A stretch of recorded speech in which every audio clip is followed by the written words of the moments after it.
All right, let's get started. Welcome everyone, and thanks for joining us this afternoon.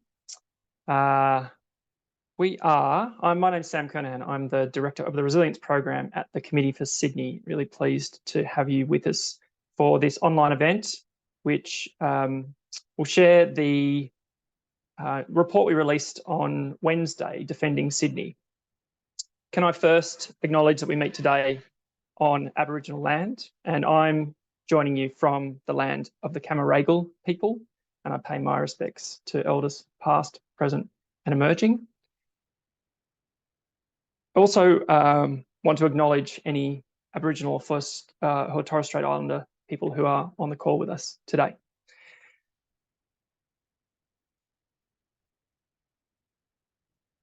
That was the slide I was supposed to use. So just a few thank yous to our resilience partners who make all of this work, this program, this particular focus of the committee on climate risk and decarbonisation possible: AECOM, Ausgrid, Endeavour Energy, Sydney Water and Resilience Sydney. I also want to thank our Innovation Fund and Global Pathways partners that you can see on the screen. They support the policy work that the committee does, and we're always and ever grateful for their support. So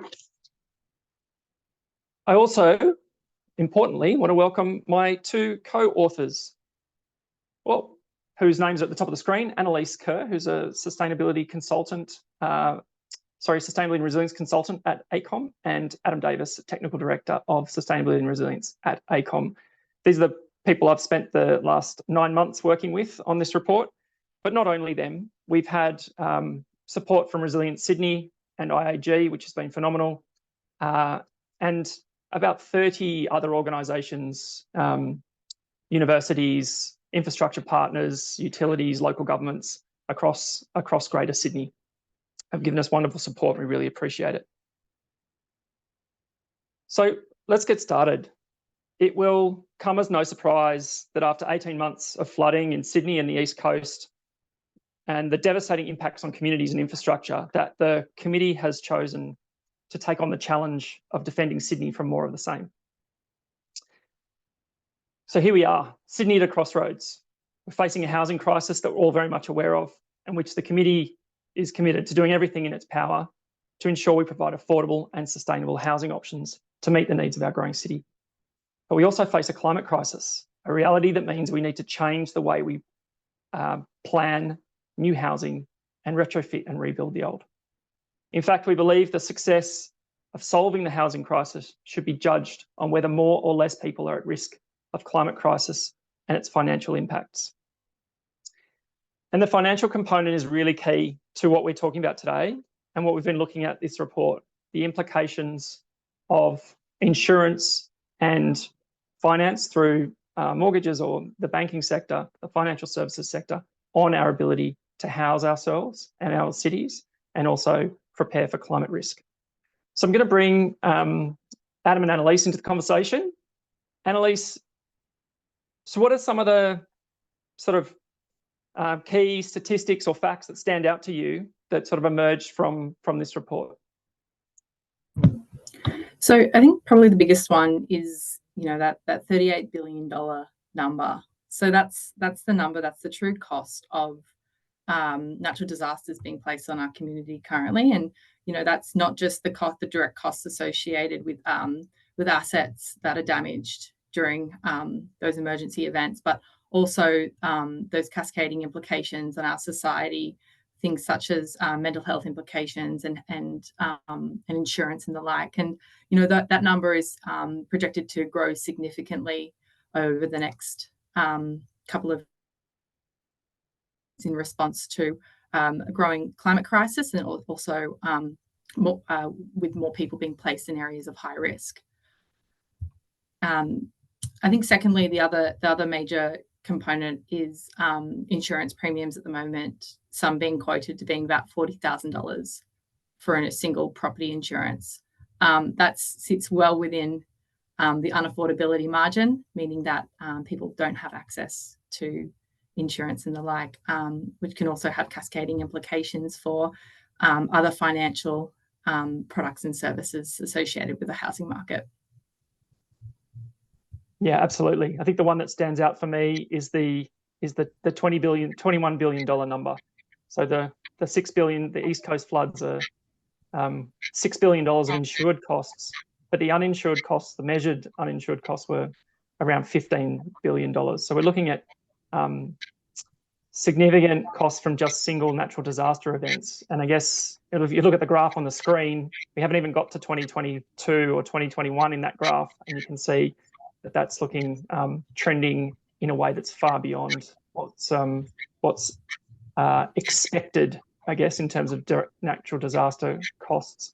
What are some of the other challenges, Annalise, that you think that the report really kind of dives into?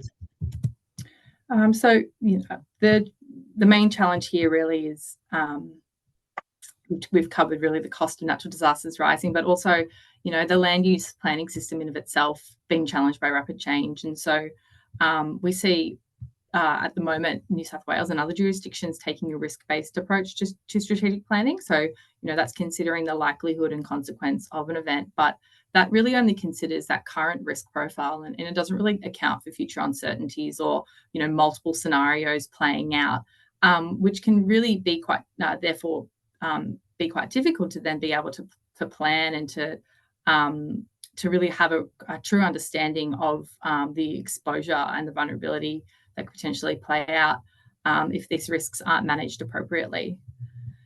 And I think the other thing that's really important to probably draw out is that our infrastructure systems are really designed for the past and they're not really designed for the future, meaning that they don't, not all of them consider or have been assessed for a climate change risk assessment. And although there are some voluntary credit rating schemes and the things like that out there, the building code doesn't really properly recognise extreme natural disasters or define minimum standards that would really allow assets to be able to adapt. And then that can have kind of cascading implications as well, because when we think about wanting to build back better or have betterment implement projects, sometimes without that specific guidance for states and territory governments, it can be difficult for them to construct compelling betterment business cases and therefore receive appropriate funding. Yeah, brilliant. Thank you. That's a great kind of summary, and there's heaps more. Adam, I'm going to go to you. What are the kind of behaviours? What have we learnt from overseas about and across Australia about the kind of behaviours or approaches that we need to adopt? And I'm just putting out there to those on the call, if you have questions that are popping up as you go, then please put them into the chat, and we'll see if we can get to them. So Adam, talk us through it. Yeah, thanks, Ab. So building on the challenges we identified, what Annalise just stepped through, we started looking at global case studies on what approaches other cities are taking to address them. And we came up across three that we feel that could be adopted in the short term here across Greater Sydney. The first one being place-based adaptive pathways. This is something that the Dutch have been implementing for a number of decades now and starting to be adopted in the US and New Zealand, and also some parts of the water sector here in Australia. And this approach helps understand risk tolerance in deciding when to implement an adaptation action. So you might have a suite of adaptation actions in your plan, but you need to understand tolerance as to when you should be implementing it. It could be tolerance to the number of events, tolerance to the costs of those impacts, and so on. It also helps understand the importance of triggers in decision making as well, whether or not they be design thresholds for infrastructure as a trigger, or customer satisfaction as another metric. The second area is climate responsive land use planning. And we've got an image here from Norfolk in Virginia that uses, that's their Vision 2100 land use planning, and they've got 4 designated zones. And the idea of this is that it helps communities understand what risks exist across their city and helps them increase not only their awareness, but it enables them to start making decisions on whether or not they want to adapt in place in their particular zone, or think about relocating to some of those new zones. And so the purple ones there in the image are areas that are set aside for future planning. And we're starting to see similar examples of this in New York as well, with their climate risk zones that they've got in their land use planning system. And then finally, the third area is around collaborative decision making. As we heard from Annalise, there's disjointed governance as one of the key challenges in dealing with this risk. And we're finding that there's a real need for building relationships across businesses, government, and the community, not only during the recovery period, but in the planning stages, and being more strategic about those relationships. And we've got some great examples also in New Zealand with their Lifelines infrastructure initiative, where key utilities, particularly in the water and power sectors and telecommunications, meet regularly to understand the risks associated with their infrastructure and how they could be helping each other as part of maintaining continuity and reliability post natural disaster events in New Zealand. So there are a couple of examples that we could start implementing now here in Greater Sydney. Thanks, Sam.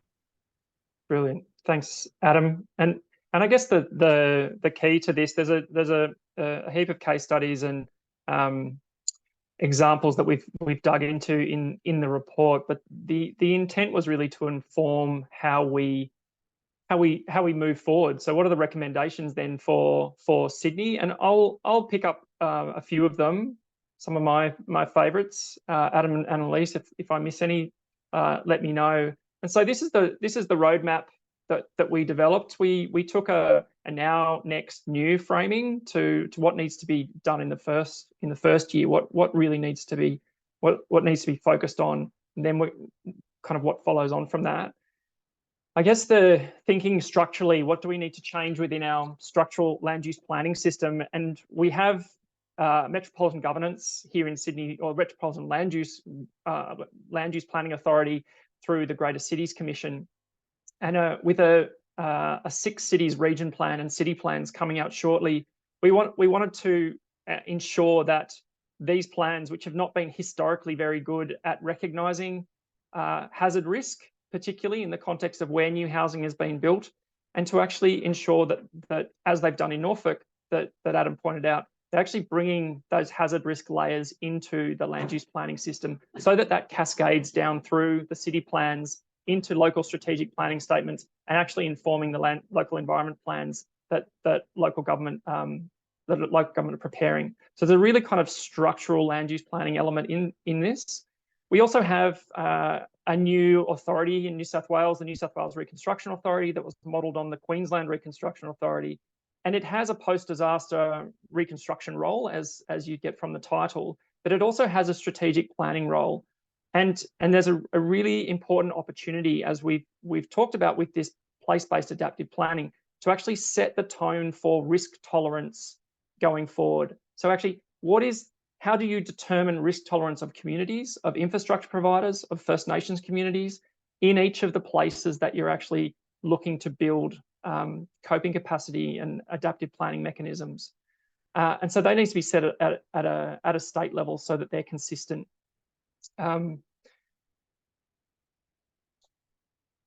The third one really is around, well, it's action number 4, and that's kind of taking that next level down around this disaster adaptation planning. So bringing together these approaches that Adam talked about and actually putting them into place-based adaptation plans, what are called in New South Wales disaster adaptation plans. And so there's no, as we talked about from a governance perspective, there's no one organisation bringing together hazard risk and infrastructure planning and land use. The New South Wales Reconstruction Authority has that power to actually convene all of those different organisations and bring this risk tolerance methodology and this adaptive planning methodology to actually understand not just how to manage the risk that's already been created, but actually think about how we mitigate that upfront through infrastructure investment, through land use planning, through mitigation infrastructure, things like that. But also how to invest in then coping mechanisms, if you like, the social capital and social cohesion to deal with the risk that we've already created. So there's a huge amount of work to be done in place and bringing down what's kind of already been created structurally into affecting people's lives. That wraps up action number 3. So the regional critical infrastructure groups, that actually needs to be something that's established through the action of the Reconstruction Authority as well, actually bringing together those infrastructure agencies to look at hazard risk, look at climate risk, and look at how their investment plans are both enabling climate adaptation with the sort of supporting lifeline infrastructure that communities need in the event of disasters, but also where to invest up front. Which all sounds great. We have also then, obviously, we need to support local government. So this comes to funding. We talk to the financing part in the next element, but really we need to support local government both to assess and communicate risk. They're going to be part of these processes, obviously. But currently we don't have mandatory climate risk assessments going into our flood modelling. So actually that needs to be something that's funded and enabled, for instance. And then sort of also bringing this new knowledge about risk into our things like our property notifications and rates notifications, really as, again, structural measures that can enable the community, the property sector to kind of start taking these risks into account. Sam, before we go on for the rest of the recommendations, there was a question that's come through wanting to know to what extent are these recommendations relevant for regional New South Wales as well? It's a really good question. I've been just been up in Newcastle yesterday at the planning conference. So we had a really good conversation about the regional perspective. I'm trying to think what parts aren't relevant. I don't think anything that I've said so far is not relevant. There's these kind of strategic planning processes that sit in place, around land use, but also the Reconstruction Authority is testing its disaster adaptation planning in the northern rivers, and there's obviously a huge amount of work thinking about the reconstruction element. But how do we also bring data from the financial sector, for instance, into land use planning? We know that some of that's already been happening. I don't think there's any of this that doesn't apply, to be honest. I think again, the message is the planning conference. There's no, the housing crisis applies across New South Wales. The need to kind of find those opportunities, but also the hazard risk profiles. We are talking about flood in this report, but we're recognising within climate risk there's a whole range of hazards that communities are facing up to. So actually bringing those together and understanding, what is the hazard risk, what's the exposure, but also this risk tolerance. There might be a much higher level of risk tolerance in regional areas. It might be a lot lower, and so that's part of this which needs to actually be fed into from a place-based perspective. I don't know. What do you think? Yeah, I agree. I was scanning the recommendations as well. I think they're fairly agnostic as to whether or not they're for an urban or regional context. And as you say, a lot of it's sitting with the New South Wales Reconstruction Authority that's looking at implementing it and having a framework that can be applied right across the state. So yeah, I'd say it's directly relevant. While we're just on the questions, sorry, keep going. I was just going to say that there's another comment that's come through as well, just building off the Dutch knowledge and somebody acknowledging that, referring to nature-based solutions as another way of something more tangible action that we can do as well to help reduce the flood risk across our cities. That was definitely a theme that we saw coming through in a lot of the plans we reviewed as well. And I think that's right. That Dutch knowledge and the application in the Netherlands is about, as they say, creating room for water or room for the river.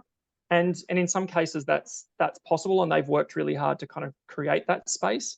We're conscious that in places like the Hawkesbury Nepean Valley and the Northern Rivers, that due to that kind of geomorphology and geography, you've got the potential for floods that are 10, 12, in the Hawkesbury Nepean, 20 metres 20 meters high. So it's actually there's specific sort of, as I said, geological kind of constraints in the river that mean that you can't create that room in all places. So you have to look at those places, take a place-based approach, applying the principles.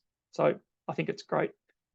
It's a great kind of mentality and method, but has to, we can't just take the Dutch approach and go, let's apply it here. It's the process that's relevant rather than the answers. I'm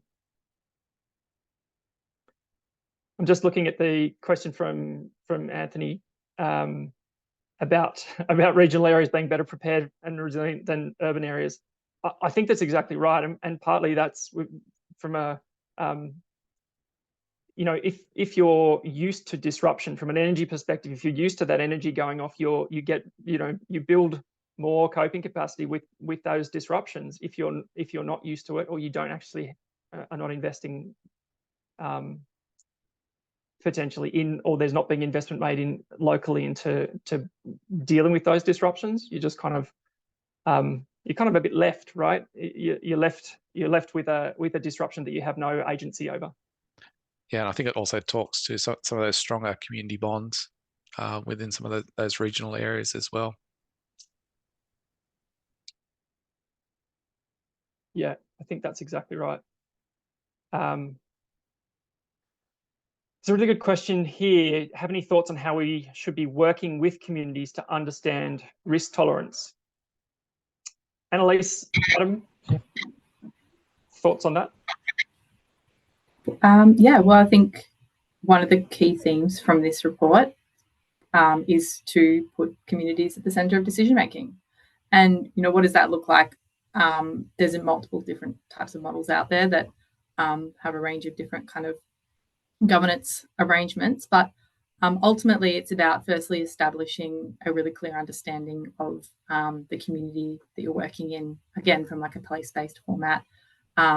It's also about building up the coping capacity of the community, educating them about adaptation responses, how the climate's changing, what implications that has for them on their daily lives and also their surrounding community and environment, and then ultimately empowering them to have agency in their decision making around risk tolerance. So giving them the opportunity to first learn about what's appropriate to them, and then be able to evaluate that against their own lifestyle preferences and other sort of tensions and things like that, which might result in different levels of risk tolerance across different communities. Adam, anything else? I think you've covered it up perfectly there, Annalise. In understanding, not only understanding the tolerance, but also understanding the challenges that they're facing, and acknowledging that even for a city like Sydney, the challenges are quite different for different parts of the city, and we need to understand those from the bottom up, and then understand their tolerance to those challenges, and also acknowledging that a lot of these climate risks are going to magnify the stresses and challenges that already exist across our communities. I think that's right. I think that's part of the adaptation planning pathways is to recognise that actually those tolerances are likely to change over time. Your tolerance might increase as your financial capacity grows, or as mitigation infrastructure is put in place, or your better understanding of the risk and your preparedness for it. Your actual tolerance may go up. But equally, in the case of recurrent disasters, your financial capacity to cope may reduce, and therefore your tolerance to the next disaster may fall. So it's just recognising these different pathways, as you say. All right, let's keep going with the questions. Whose role is it to lead and work with the community? I think we've been working really closely with local government through this report, and I think that's part of the answer.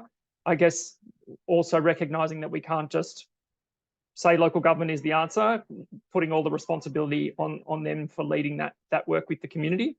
That's kind of, this has been part of the engagement with the Reconstruction Authority as well, as who are you actually going to partner with to ensure that the voices of different parts of the community are brought into these discussions.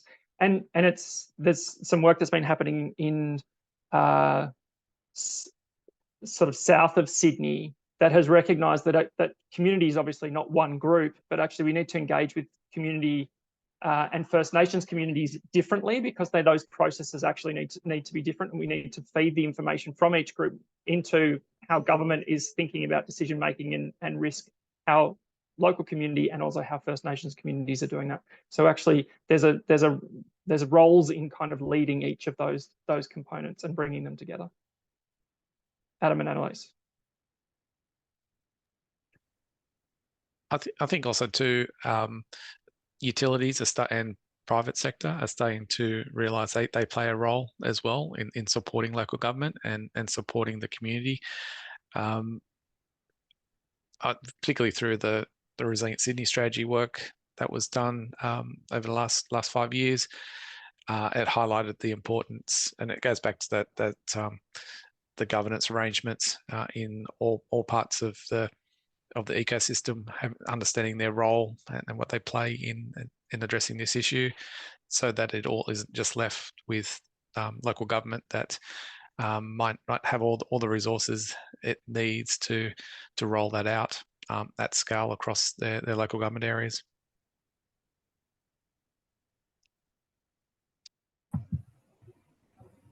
Annalise, I'm just trying to keep an eye on the questions as well. Annalise, if you've got.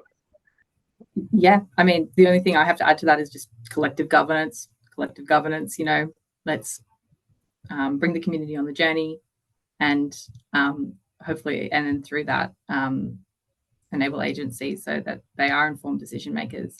And noting in the questions, there are quite a few points around pre-existing guidance documents and assessments being undertaken. I guess real tangible points of evidence that we can say that we are moving in the right direction when we're starting to talk about how we're thinking about addressing these challenges and implementing these recommendations. But just pointing to especially the AR&R 2019 recommendations, a lot of those, and that although those recommendations are out in the public sector, it will take years for those updates to find their way through and be completely comprehensively covered. So in the interim, we do need other strategies and things like that. Which highlights Jay's point as well, where we've got these legacy decisions across the catchment as well, which are magnifying the flooding issue. And once we roll out the new rainfall and runoff standards, it's going to take a number of years before that starts influencing development and infrastructure on ground. Yeah, and I think, through this work that, the role of data has been really clearly identified, and the role that, that insurers, that banks and others can play in bringing data into the conversation. And I think that's really critical. But we also, as you've said, Adam, that data, just improving the data and just improving the modelling and informing that's not going to solve the problem. We need to work with, with people, with communities, with infrastructure providers, with local government who are actually responsible for these services now, coming into a summer that we're expecting potentially extreme heat and bushfire events. We don't know what the future necessarily holds, so we can't be kind of, if you like, fighting the last battle. It needs to be thinking about what the future, preparing for whatever the next disruption is, which is kind of part of where we've tried to go with the report. Look, we're out of time. There's been lots of really great questions. I hope everybody has a chance to dig into the report, and I'd love to hear any other questions or thoughts that come through. If Adam or Annalise have a final message, I'd love to hear that before we close it down and get on with the weekend. I think if you're interested in understanding more about adaptive planning, there's some fantastic case studies in the report, so I would definitely go and encourage you to sift through those and get inspired. And we didn't quite get to it on this webinar, but going to David's point there, we still need to manage the residual risk, and relocation is part of that strategy. So the report touches on that element as well. And I'd like to thank everybody for joining in at the end of their probably very busy week. So thank you. Thank you, Adam. Thank you, Annalise. I think for mine, it's just reminding ourselves that it's not only on government to solve this problem. There's a role for business and the financial services sector, absolutely, and we've seen some real willingness through this report to kind of carry that forward. So again, thank you everyone for joining us. I think we set a new record for a Friday afternoon Community for Sydney webinar. So thanks everybody for participating in that and being part of setting that record. But I really welcome any further engagement around this report. We've really enjoyed preparing it and identifying these really critical issues moving forward. Thank you again for joining us. Thank you to AECOM and Adam and Annalise for joining us and for your support on this work, and have a great weekend. Thanks, Sam. Thanks, everyone. Thank you.